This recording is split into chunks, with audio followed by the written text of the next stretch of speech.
ಈಗ ಯಾಕೆ ಹಿಂದೂ ಸಮ್ಮೇಳನ ನಡೀತದೆ ಮತ್ತು ಏನು ಇದು ಉದ್ದೇಶ ಏನು ಅಂತ ನೀವು ಪಾಲ್ಗೊಳ್ತೀರ ಅಂತ? ನೋಡಿ, ಹಿಂದೂಗಳ ಸಂಘಟನೆ ಆಗಬೇಕು. ಇವತ್ತು ಬಾಂಗ್ಲಾದೇಶದಲ್ಲಿ ಹಿಂದೂಗಳ ಹತ್ಯೆ ಆಗ್ತಾಯಿದೆ.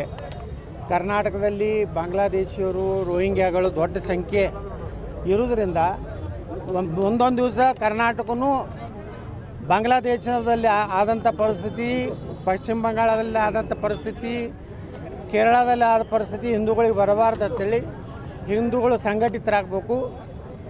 ಏನು ಇವತ್ತು ಬಾಂಗ್ಲಾದೇಶದಲ್ಲಿ ಆದಂಥ ಘಟನೆಗಳಿಂದ ನಾವು ಎಚ್ಚೆತ್ತುಕೊಂಡು ಮುಂದಿನ ದಿವಸಗಳಲ್ಲಿ ನಮ್ಮ ಸನಾತನ ಧರ್ಮ ಭಾರತ ಉಳಿಲಿಕ್ಕೆ ಇಂಥ ಒಂದು ಸಂಘಟನೆಗಳು ಭಾಳ ಜನಜಾಗೃತಿ ಅವಶ್ಯ ಇದೆ. ಎಲ್ಲ ಎಲ್ಲೆಲ್ಲಿ ನನಗೆ ಸಾಧ್ಯ ಇದೆ ಎಲ್ಲ ಹಿಂದೂ ಸಂಘಟನೆಗಳ ಕಾರ್ಯಕ್ರಮದಲ್ಲಿ ನಾನು ಭಾಗವಹಿಸ್ತೇನೆ. ಈಗಾಗಲೇ ನನಗೆ ಆ ಹಿಂದೂ ಸಂಘಟನೆ ಮಾಡುವಂಥ ಏನು ಪ್ರಮುಖರದಾರ ಸಂಪರ್ಕ ಮಾಡ್ಯಾರ. ಮೊನ್ನೆ ಗೋಶಾಲೆಯಲ್ಲಿ ಒಂದು ಸಭೆ ಆಗಿದೆ. ಅವರು ಎಲ್ಲ ಸಭೆಯಲ್ಲಿ ಎಲ್ಲೆಲ್ಲಿ ನಿಮ್ಗೆ ಸಾಧ್ಯ ಇದೆ ಅದರಲ್ಲಿ ಫೆಬ್ರವರಿಯಲ್ಲಿ ಒಂದು ಯಾವುದೋ ತಾರೀಕಿಗೆ ದೊಡ್ಡ ಪ್ರಮಾಣದಲ್ಲಿ ಮಾಡ್ಬೇಕಂತ ಮಾಡಿದ್ದೀವಿ.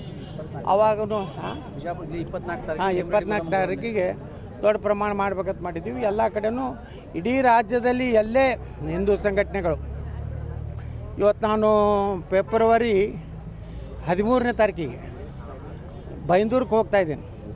ಅಲ್ಲಿ ಛತ್ರಪತಿ ಶಿವಾಜಿ ಮಹಾರಾಜರು ಅಲ್ಲಿಯ ಕೆಲವೊಂದು ಊರನ್ನು ಬಸರೂರು ಅನ್ನೋಂಥ ಊರನ್ನು ಈ ಒಂದು ಇದರದಿಂದ ಮುಕ್ತ ಮಾಡಿದಂಥ ಒಂದು ಗ್ರಾಮ ಅಂತೇಳಿ ಅವರೆಲ್ಲ ಛತ್ರಪತಿ ಶಿವಾಜಿ ಮಹಾರಾಜರಿಗೆ ಒಂದು ಕೃತಜ್ಞತೆ ಸಲ್ಲಿಸುವ ಕಾರ್ಯಕ್ರಮ ಮಾಡ್ತಾಯಿದ್ದಾರೆ.